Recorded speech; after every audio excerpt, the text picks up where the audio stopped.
Can Honor perform magic at the sub 350 price point in 2024? In this video, I'm going to show you guys the phone, the specs, the design, also some camera samples and some benchmarks. And at the end of this video, I want you guys to let me know whether you think it's worth the money. And the price point on this device reminds me of that one time I met the Loch Ness Monster. Do you know what he said? And the monster bent down and said, I need about 350. All right, let's run through some of the basic information you need to know about this phone. It's available in 3 different colors: emerald green, midnight black, and sunrise orange. Storage options here are 8GB RAM, 256GB ROM. In Europe, there might be different variations in Asia. And a couple of standout features you need to know is that this has a massive 5,300 mAh battery and a massive megapixel count on the primary sensor. It's 108 megapixels. Anyway, let's get this out of the box. So you might have noticed that this is in fact a thin box, and that's probably because there's no charger in here. And just to save time, let me show you guys a little magic trick. So here is everything that you get in the box with this device. It's quite basic. You got a USB-C charging cable, that is USB-C to USB-A. There's a SIM ejector pin. And then we've got the device itself, and first impressions here is this looks incredibly thin. I do like the gold accent here around the camera module. It feels light, and that's because it is light at 185 grams, which is impressive when you consider that massive battery they put in there. And it does appear to have a pre-installed screen protector. And you'll also notice it does have a curved display. When you pop the SIM tray out, you'll notice that it is in fact a dual SIM tray. That means 2 5G SIMs at the same time can work in this phone. And it does have an official IP53 rating. And this means it can withstand a little bit of light spray, so rain and things like that, and a little bit of dust. And once you've got this booted up, you'll notice the bezels on the left and right are very slim and appear to be incredibly slim thanks to that curved display that it has. But also the top and bottom bezels are the same size. Sometimes with cheaper phones, you get a really thick chin down here at the bottom, but you don't get that here on this phone. It does have an under-display optical fingerprint reader, which is incredibly fast. At the base of the phone, you have a single downward firing speaker grill. There's no speaker at the top of this device, and the power and the volume rocker are located on the right side of the device, with the left side being completely smooth.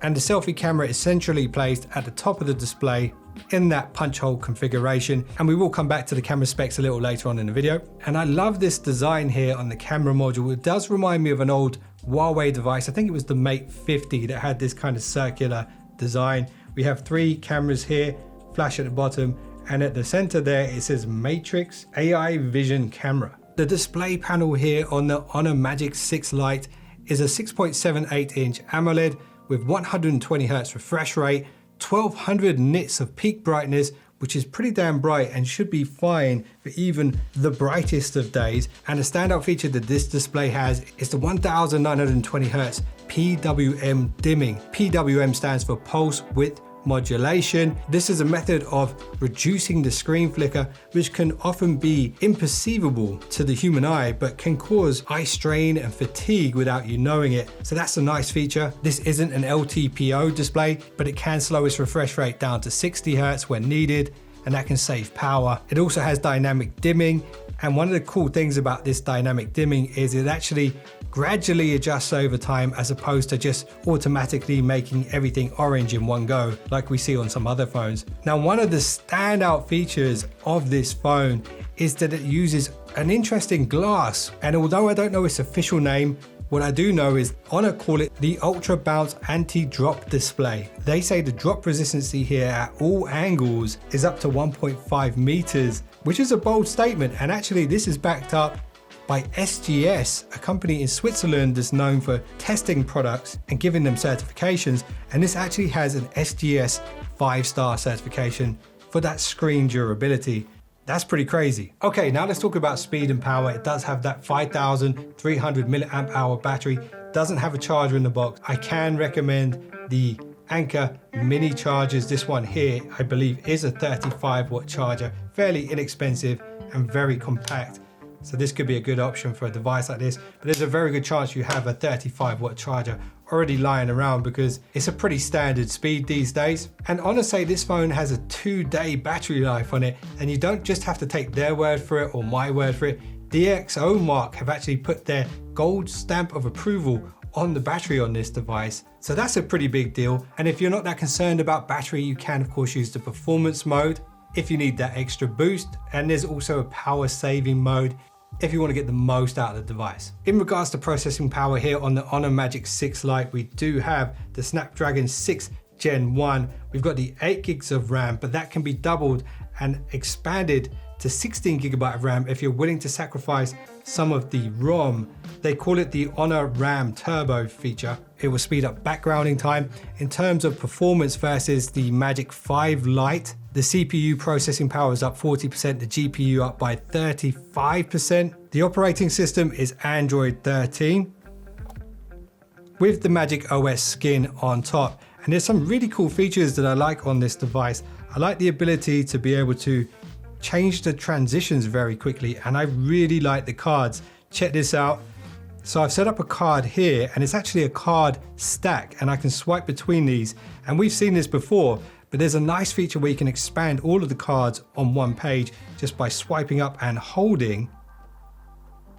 We can access all of the different cards in one go. It does support face unlock as well with the selfie camera, and there's even a feature that can recognize your face even if you're wearing a mask. One thing that I didn't like about the software by default was there was no app drawer. I had to go into the settings to add the app drawer. I just prefer to have that as opposed to having all of the screens full of apps. If you're wondering about bloatware and pre-installed apps, when I set this up the first time, I moved everything onto this page. So everything you see here is pretty much what was pre-installed on the device. So things like Netflix, I'm not that bothered about.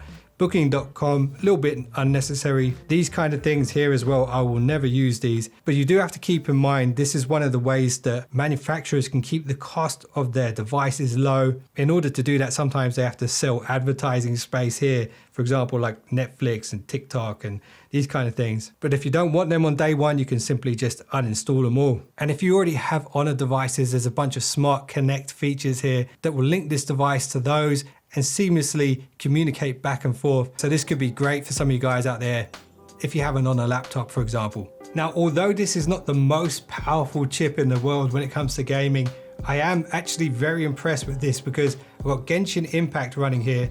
I've maxed out the graphics settings and the frame rates and the shadows and all this kind of stuff. And just to show you that I have done that, you can see here it's overclocked. And there is a game assistant panel here where we can actually enhance the processing power here of the GPU in exchange for some battery life. And as you can see, it's 60 frames per second with the maximum graphics. Even in the heat of battle like now, it's not stuttering at all. This might change as the device starts to heat up, but overall, first impressions of the gaming performance here, very impressed. Okay, so let's get a bit of PubG on the go. I've got the Ultra HDR set here. Ultra frame rate set as well. I've got no idea where this guy is dropping us. Looks like he's dropping us in the ocean. So there was a little bit of graphics rendering as I was dropping in at first, but check this out, super fast, very responsive. One of the, oh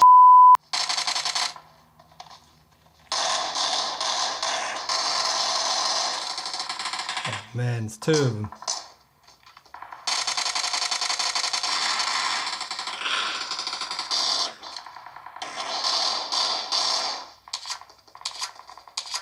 I was about to say, the positioning of the speaker is on the right side and my hand is not blocking it. Oh, jeez.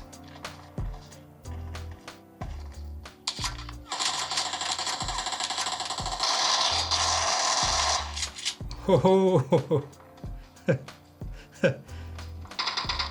my teammate helped me out a little bit there.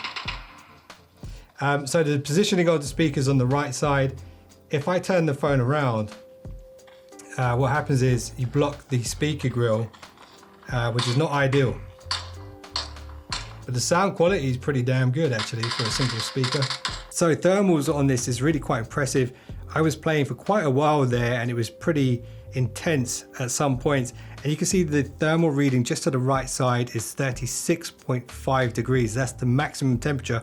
Anything above 39 degrees on a smartphone, normally you start to see performance throttling. I didn't notice any of that when I was playing. And you'll notice the heat is kind of spreading down the device as well. So that means it's cooling off nicely. So that's pretty impressive. Anyway, now let's talk about the cameras. So I do like this camera design and that kind of ridged area around the outside. They call this a watchmaker style camera module. Primary camera here is 108 megapixels, 1/1.67 inch f1.7 aperture, and then we have the 5 megapixel f2.2 ultra wide that gives you a field of view of 110 degrees, and then there is a 2 megapixel macro which can allow you to take photos at just 4 centimeters away from your subject. The selfie on this phone is a 16 megapixel camera, f2.45 aperture, and then we have the flash at the bottom of this circular camera module. Now here's a little blind camera comparison with this phone versus a phone that's just over double the price, and then another phone that's triple the price. And I'm gonna give you 10 seconds to see if you can figure out which one of these photos is the Honor Magic 6 Lite. And let me know once you've seen these photos, how good you think this camera really is.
Thanks for joining me for this quick unboxing, first impressions and test run of the Honor Magic 6 Lite. And if you do want to pick one up, you know what you need. I need about 350.